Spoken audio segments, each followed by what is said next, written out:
पुलिसकर्मियों की हत्या का आरोपी विकास दुबे कहां फरार हो गया, ये सवाल अब भी बरकरार है। 4 दिन बाद भी विकास दुबे का अता पता नहीं है। विकास की तलाश में यूपी में जगह जगह पोस्टर लग गए हैं।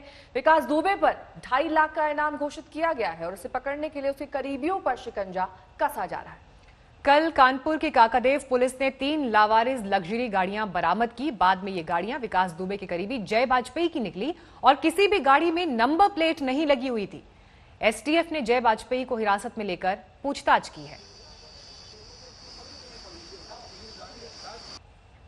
इस बीच सीओ देवेंद्र मिश्र की एक चिट्ठी भी वायरल हो रही है, जिसमें सीओ ने चौबेपुर के थाना प्रभारी विनय तिवारी और विकास दुबे की नजदीकियों का खुलासा किया था। अब बताया जा रहा है कि इस चिट्ठी के बारे में पुलिस को कोई जानकारी ही नहीं है।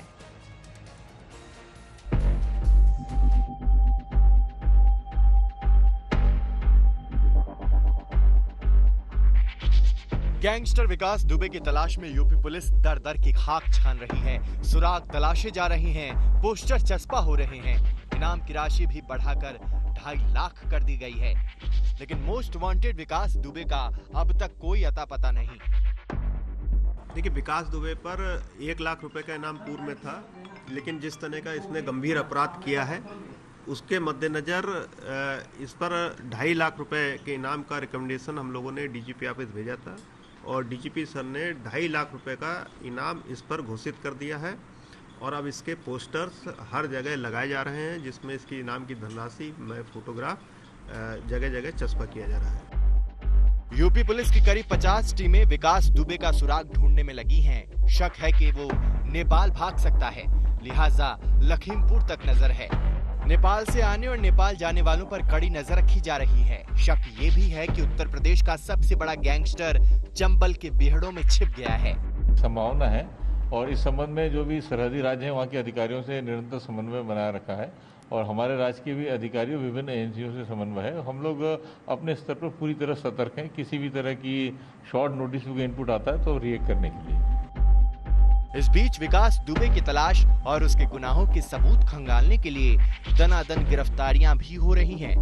फतेहपुर के गांव से एक संदिग्ध की गिरफ्तारी हुई है। वहीं विकास दुबे की नौकरानी और 2 रिश्तेदारों पर भी पुलिस ने शिकंजा कसा है। साथ ही बिकरू गांव यानी विकास दुबे के घर पर पुलिस की पैनी नजर है। हम इस वक्त कानपुर के उसी बिकरू गांव में हैं, जहां विकास दुबे ने ताबड़तोड़ फायरिंग करवाकर 8 पुलिस वालों को शहीद कर दिया। अब पुलिस इस पूरे मामले में जांच कर रही है और सबूत तलाशने की कोशिश कर रही है। हम जिस जगह पर खड़े हैं यहाँ पर एक कुआं बना है, जो कि गांव के बीच का कुआं है और पुलिस को शक है कि इसके भीतर भी तमाम सबूत हो सकते हैं, लिहाजा पुलिस ने इसको खंगालने का फैसला किया है। कानपुर से रंजय सिंह और शिवेंद्र श्रीवास्तव के साथ आज तक ब्यूरो। शिवेंद्र श्रीवास्तव हमारे संवाददाता से तमाम जानकारी के साथ हमारे साथ जुड़ गए हैं। शिवेंद्र, विकास दुबे का एक करीबी पकड़ा जा चुका है, उसके हवाले से क्या जानकारी मिल रही है? कौन सी वो संभावित जगह हो सकती है जहां पर विकास दुबे छुपा हो सकता है? आखिरी बार उसे कहां देखा गया? क्योंकि ऐसा तो हो नहीं सकता कि उसे आसमान खा गया या जमीन निकल गई। कोई भी सुराग अभी तक नहीं मिल पाया।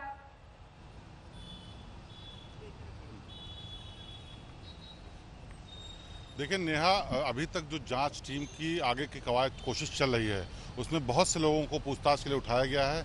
जय वाजपेयी से भी पूछताछ की गई, जो कि जिसको लग्जरी गाड़ियों के सिलसिले में पकड़ा गया है। एसटीएफ पूछताछ कर रही है, लेकिन कोई ये नहीं बता पा रहा कि आखिरकार विकास दुबे कहाँ हो सकता है। सभी ने संभावित जगहों के बारे में बताया जहां पुलिस टीम रेड्स कर रही है।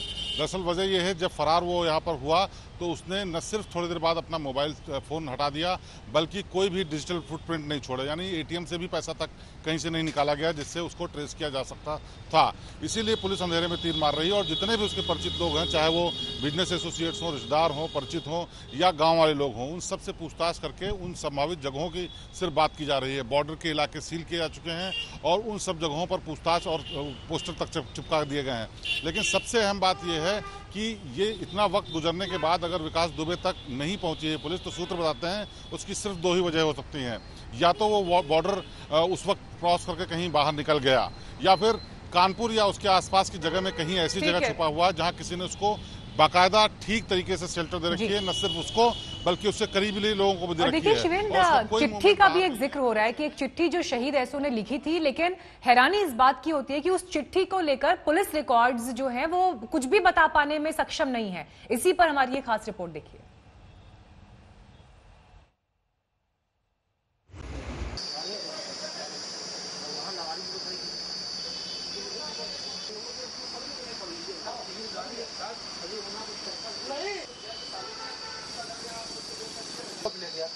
सीओ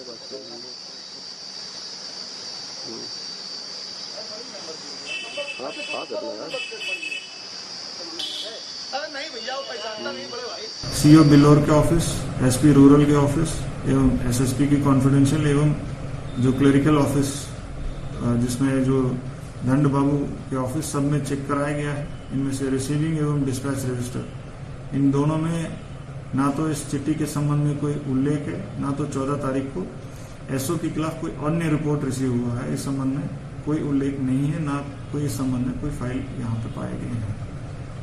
फिर भी इस संबंध में और भी गहराई से हम जांच कर रहे हैं कि इस चिट्ठी का जो जेन्युइनिटी के संबंध में हम लोग और जांच कर रहे हैं। जो भी तथ्य सामने आएगा उसके आधार पर कार्रवाई की जाएगी। विकास दुबे जैसे अपराधी के खिलाफ कठोर कार्रवाई करने के लिए मैंने थानाध्यक्ष चौबेपुर को निर्देशित किया था, क्योंकि ऐसे दबंग अपराधी के विरुद्ध सामान्य जनता में शिकायत करने का साहस नहीं है। ऐसे दबंग कुख्यात अपराधी के खिलाफ थानाध्यक्ष का सहानुभूति बरतना विनय तिवारी की सत्यनिष्ठा संदिग्ध है। विनय तिवारी का विकास दुबे के घर आना जाना है। अगर थानाध्यक्ष ने अपने काम में परिवर्तन नहीं किया तो गंभीर घटना घटित हो सकती है। कानपुर मामले में यूपी पुलिस और सरकार की किरकिरी के बाद अब बदमाशों पर पलटवार की तैयारी है। योगी सरकार ने ऑपरेशन क्लीन शुरू किया है। एनसीआर के नोएडा और ग्रेटर नोएडा में तो पुलिस ने गैंगस्टर्स पर शिकंजा भी कस दिया है।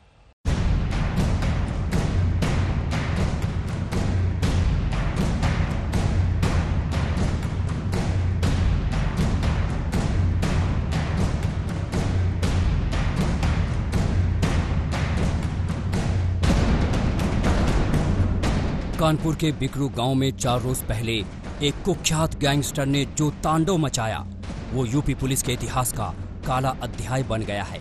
पुलिस इससे अरसे तक नहीं उबर पाएगी। एक गैंगस्टर को दबोचने में 8 पुलिस वालों की शहादत के बाद अब योगी सरकार फुल एक्शन में आई है। कानून व्यवस्था को लंबे अरसे से ठेंगा दिखाते आ रहे बदमाशों की अब खैर नहीं। खुद यूपी के सीएम योगी आदित्यनाथ ने प्रदेश के आला अधिकारियों को माफिया और गैंगस्टरों पर हल्ला बोल के सख्त निर्देश दिए हैं। पुलिस को खुली छूट दी गई है। मकसद एक ही है, हर हाल में किसी भी हालत में बड़े अपराधियों पर पूरी तरह से नकेल कसनी है। यूपी पुलिस ने ऑपरेशन क्लीन शुरू किया है। यूपी के टॉप बदमाशों की लिस्ट तैयार है। माफिया मुख्तार अंसारी का नाम इसमें सबसे ऊपर है। मुख्तार की 50 अवैध संपत्तियां जब्त हो चुकी हैं। उसके अवैध कारोबार को नेस्त नाबूद कर दिया गया है। मुख्तार के 100 लोगों पर गैंगस्टर एक्ट लगाया गया है। अतीक अहमद भी पुलिस के निशाने पर है। पूरे यूपी में पुलिस के हल्ला बोल का असर नोएडा, ग्रेटर नोएडा में भी दिख रहा है। ये देखिए, कुख्यात सुंदर भाटी के 2 खेत कुर्क किए जा रहे हैं। पुलिस ने खेत में बोर्ड लगा दिया है।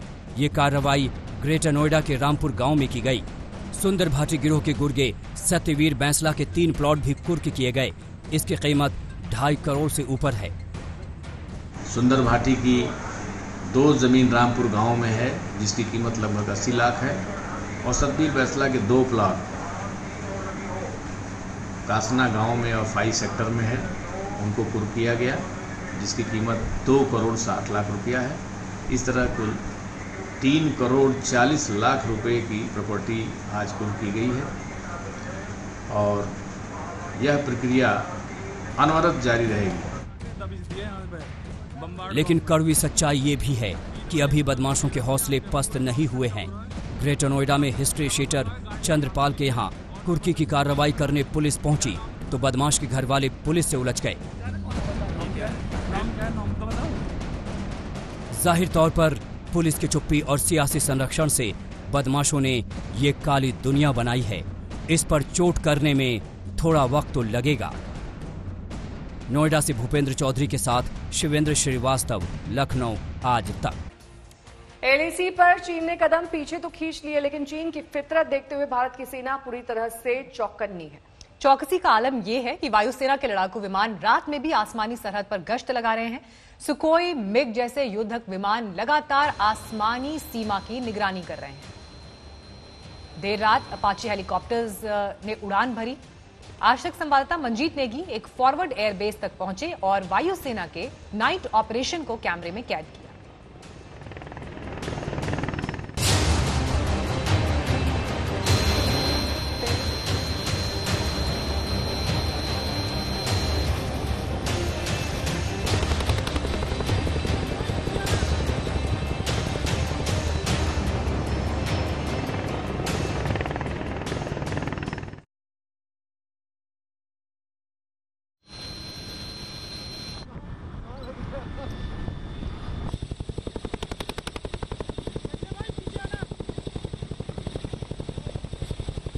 एक्सक्लूसिव तस्वीरें आप सुखोई विमान साथ ही अपाचे हेलीकॉप्टर की देख रहे हैं। रात में वायुसेना का ये ऑपरेशन जारी रहा। इस तरीके से सभी तरीके से तैयारी भारत की तरफ से भी पूरी है। भले ही चीन ने अपने पैर पीछे खींच लिए हों, 2 किलोमीटर के दायरे में पीछे हट गई है चीनी सेना, लेकिन रात में भी किस तरीके से वायुसेना के तमाम अत्याधुनिक विमान तैयारी के साथ दिखाई दिए।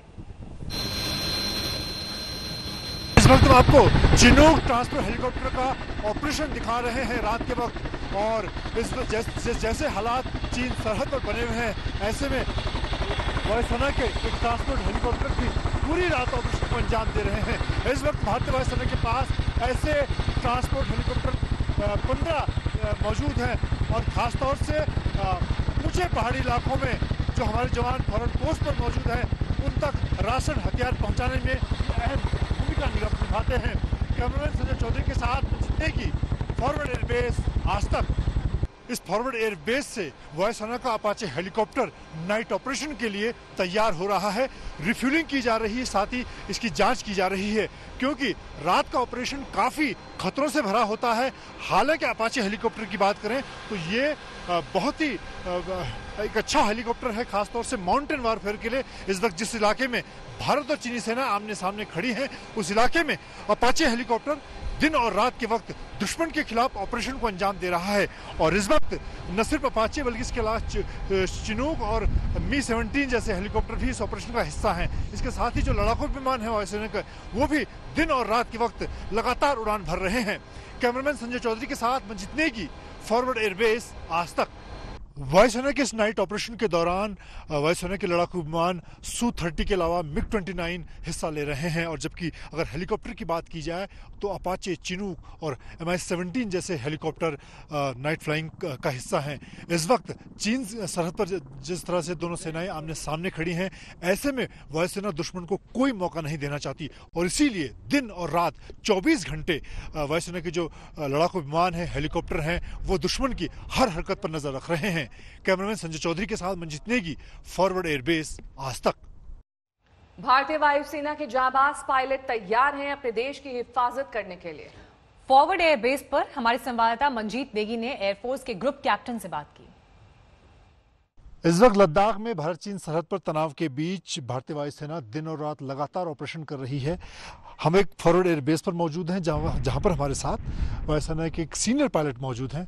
आपसे जानना चाहूँगा, क्या खास महत्व होता है नाइट ऑपरेशन का? भारतीय वायुसेना का हर उपकरण तथा वायु योद्धा रात्रि युद्ध प्रक्रिया में निपुण है। हम हर परिस्थिति में अपने लक्ष्य को भेदने में पूर्णतः सक्षम हैं। सर, आपसे जानना चाहूँगा, इस वक्त आप लोग नाइट ऑपरेशन कर रहे हैं, आपके हेलीकॉप्टर, फाइटर विमान, क्या इम्पोर्टेंस है, क्या सिग्निफिकेंस है नाइट ऑपरेशन का? भारतीय वायुसेना का हर उपकरण तथा वायु योद्धा रात्रि युद्ध प्रक्रिया में निपुण है। हम हर परिस्थिति में अपने लक्ष्य को भेदने में पूर्णतः सक्षम हैं। ये जो फॉरवर्ड एयरबेस वायुसेना का है, ये सामरिक तौर पर इम्पोर्टेंस है। दो तरफ से चीन और पाकिस्तान से घिरा हुआ है, और इस वक्त की जो सरहद की हालत है, अगर दोनों देश मिलकर कोई कार्रवाई करते हैं भारत के खिलाफ, तो उससे कैसे निपटेंगे? इस एयरबेस की भौगोलिक स्थिति हमें पूर्वी एवं पश्चिमी मोर्चों पर एक साथ युद्ध कार्रवाई करने की क्षमता प्रदान करती है। इस वक्त हम आपको लेह के पास नीमू ब्रिगेड दिखा रहे हैं, जहां पर प्रधानमंत्री नरेंद्र मोदी सैनिकों के बीच पहुंचे थे।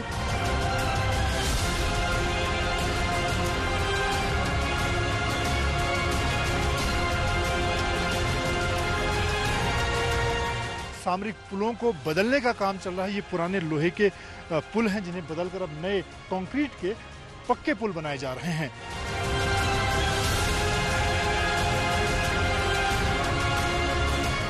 इस नई सड़क के बन जाने से श्रीनगर, करगिल और लेह होते हुए सियाचिन तक भारतीय सैनिकों की जो आवाजाही है वो बिना पाकिस्तान की नजर में आए हो सकेगी।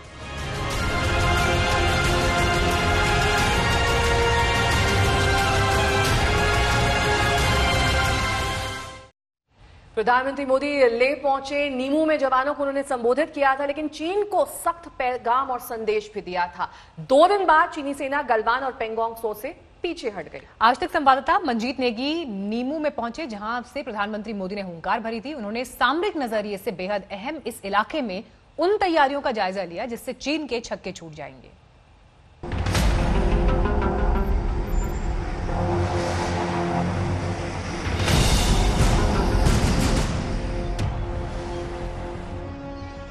बॉर्डर एरिया डेवलपमेंट और सीमा पर सड़कें पुल बनाने का काम भी बहुत तेजी से हुआ है। वो मोर्चा जहां से पीएम मोदी ने ललकारा और चीन के हौसले पस्त हो गए। इस वक्त हम आपको लेह के पास नीमू ब्रिगेड दिखा रहे हैं, जहां पर प्रधानमंत्री नरेंद्र मोदी सैनिकों के बीच पहुंचे थे।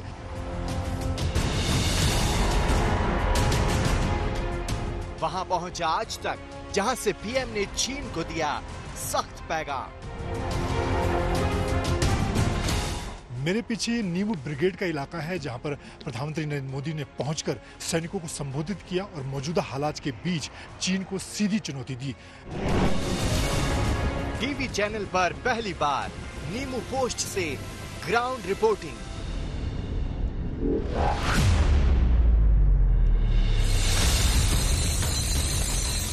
जब प्रधानमंत्री यहाँ पर पहुंचे थे, उन्होंने सैनिकों को संबोधित किया था। उसके बाद पूरी सरहद पर 1200 किलोमीटर लगने वाली जो चीन से सरहद है, वहाँ पर सैनिकों का जो उत्साह है वो चरम पर है। विस्तारवाद का युग समाप्त हो चुका है। ये युग विकासवाद का है। तेजी से बदलते हुए समय में विकासवाद ही प्रासंगिक है। ये पीएम मोदी की वो हुंकार थी जिसने चीन के हौसले पस्त कर दिए। चीन को एलएसी पर अपने कदम वापस खींचने पड़ गए। ये नीमू फॉरवर्ड पोस्ट है। आज तक की टीम यहां पहुंची है।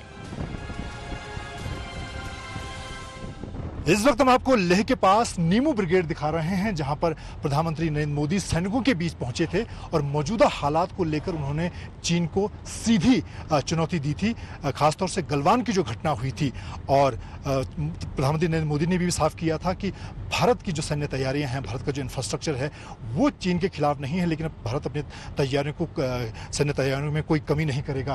और चीन की जो एक तरह से चीन को जो झटका लगा है, वो उसकी सबसे बड़ी वजह यही है कि लद्दाख में चीन से लगने वाली जो 1200 किलोमीटर लंबी लाइन एक्चुअल कंट्रोल है, वहां पर पिछले कुछ सालों में, खासतौर से 3 सालों में जो सामरिक सड़कों का, पुलों के निर्माण का काम तेज हुआ है, उसकी वजह से चीन घबराया हुआ है।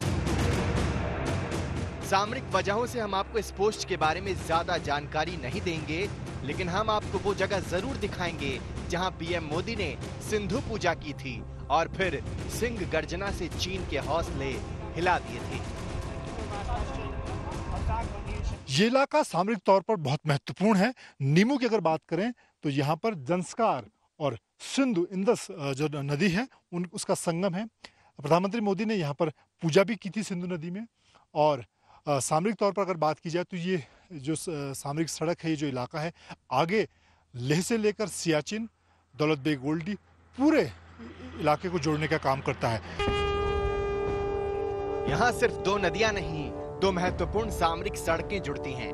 पहला श्रीनगर से करगिल होते हुए लेह पहुंचने वाला सामरिक राजमार्ग, दूसरा नीमू से दारचा जाने वाला सामीर मार्ग। करगिल से लेह होते हुए सेना के हथियार और साजो सामान इसी हाईवे से लद्दाख के अलग अलग इलाकों में पहुंचते हैं। दौलत बेग ओल्डी और सियाचिन तक सेना की सप्लाई यहीं से की जाती है। इस वक्त हम लेह से 35 किलोमीटर दूर करगिल की तरफ नीमू में खड़े हैं, जहां पर प्रधानमंत्री मोदी पहुंचे थे। उन्होंने यहाँ पर सैनिकों को संबोधित किया। यहाँ से नीमू की अगर बात की जाए तो यहाँ से लेह 35 किलोमीटर है और इसके आगे ये जो हाईवे है, ये करगिल होते हुए श्रीनगर जाता है। सामरिक हाईवे है। सेना की श्रीनगर से लेकर लेह सियाचिन तक की आवाजाही इस सड़क के जरिए होती है। अब इसी सड़क के साथ एक दूसरी सड़क नीमू दारचा रोड काटी जा रही है, जो सामरिक तौर पर भारत के लिए बहुत अहम है और प्रधानमंत्री नरेंद्र मोदी की एक महत्वाकांक्षी परियोजना है। इस नई सड़क के बन जाने से श्रीनगर, करगिल और लेह होते हुए सियाचिन तक भारतीय सैनिकों की जो आवाजाही है, वो बिना पाकिस्तान की नजर में आए हो सकेगी।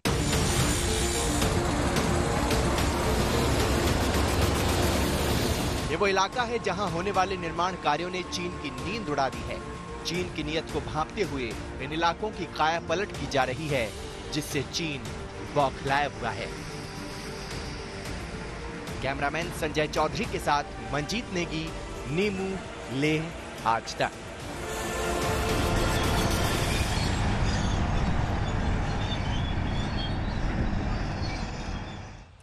सीमा सड़क संगठन यानी बीआरओ तेजी से सामरिक सड़कें और पुल बना रहा है। 3 साल में 40 पुलों का निर्माण किया जा चुका है, जिसमें से 20 पुल बनकर तैयार हैं, 20 बनने वाले हैं। लद्दाख में 2022 तक 66 सामरिक सड़कें बनाने का भी लक्ष्य है और ये वो तैयारियां हैं जिनसे चीन बुरी तरह से तिलमिलाया हुआ है।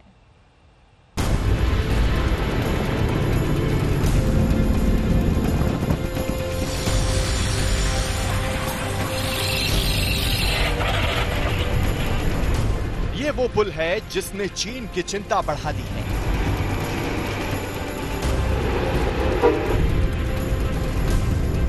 ये वो सड़क है जिससे शैतान चीन सख्ते में आ गया है।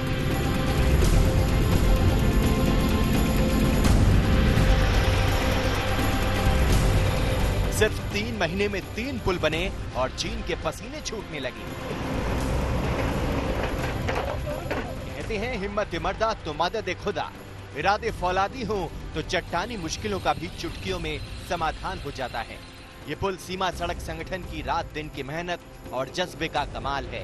इस सामरिक अहमियत वाला वो पुल है जिसके बनने से सेना के साजो सामान और हथियार बिना किसी बाधा के सीधे एलएसी तक पहुंच जाएंगे। सरहद पर चीनी सेना के साथ तनाव के बीच इस वक्त इस नए पुल की वजह से सेना के टैंक और बड़े हथियार आसानी से लद्दाख से लगने वाली सरहद तक पहुंच रहे हैं। लेकिन 3 महीने पहले ऐसा नहीं था। यहां पर लोहे का एक छोटा वैली ब्रिज था, लेकिन बीआरओ ने रिकॉर्ड 3 महीने के अंदर इस नए पुल को तैयार किया है और ऐसे करगिल से लेकर लेह तक ऐसे 3 नए पुल 3 महीने के अंदर तैयार किए गए हैं। ये नीमू ब्रिगेड है। यहाँ सेना के हजारों जवान तैनात है। बीआरओ ने 3 महीने के भीतर यहाँ कंक्रीट का शानदार और मजबूत पुल बना दिया है। नतीजा, जहाँ पहले हवाई मार्ग के जरिए सैन्य साजो सामान सरहद तक पहुँचते थे, तो अब इन पुलों से आवाजाही होगी। पिछले 3 सालों में बीआरओ ने काफी तेजी के साथ काम किया है। खासतौर से ऐसे पुराने सामरिक पुलों को बदलने का काम चल रहा है। ये पुराने लोहे के पुल हैं जिन्हें बदलकर अब नए कंक्रीट के पक्के पुल बनाए जा रहे हैं। अब तक करीब 20 ऐसे पुल बनाए जा चुके हैं, जबकि 20 और यानी कि कुल 40 पुलों पर काम चल रहा है और जिसकी वजह से सेना की जो सरहद तक पहुंचने की आवाजाही है, सेना के जो बड़े हथियार टैंक हैं, उनकी आवाजाही आसानी से हो रही है। मौसम की मुश्किलों और कोरोना की चुनौती के बीच बीआरओ ने कमाल का काम किया है। ऐसे 3 पुल 3 महीने में बनकर तैयार हो चुके हैं, जिनसे सेना को नई ताकत मिली है।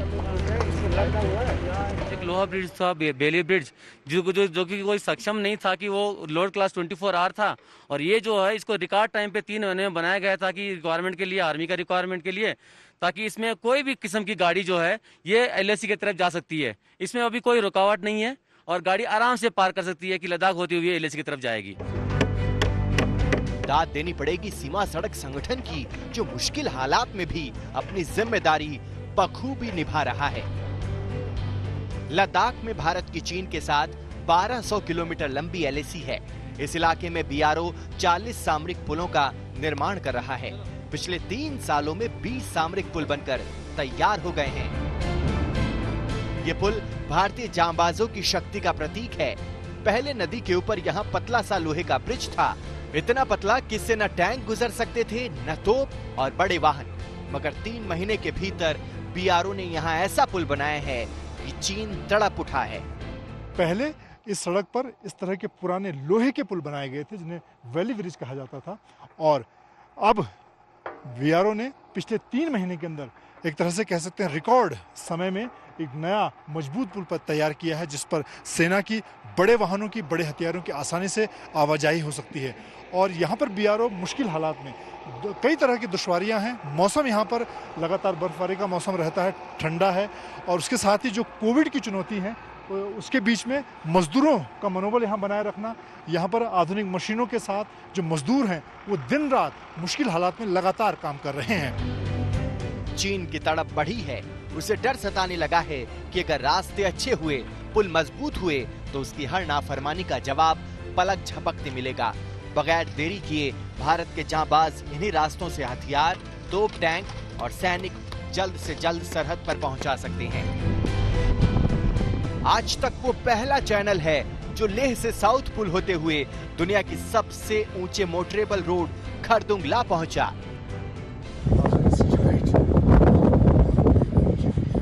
और ये रास्ता आगे सियाचिन और एयरफोर्स का जो थॉयस एयरबेस है वहाँ तक जाता है।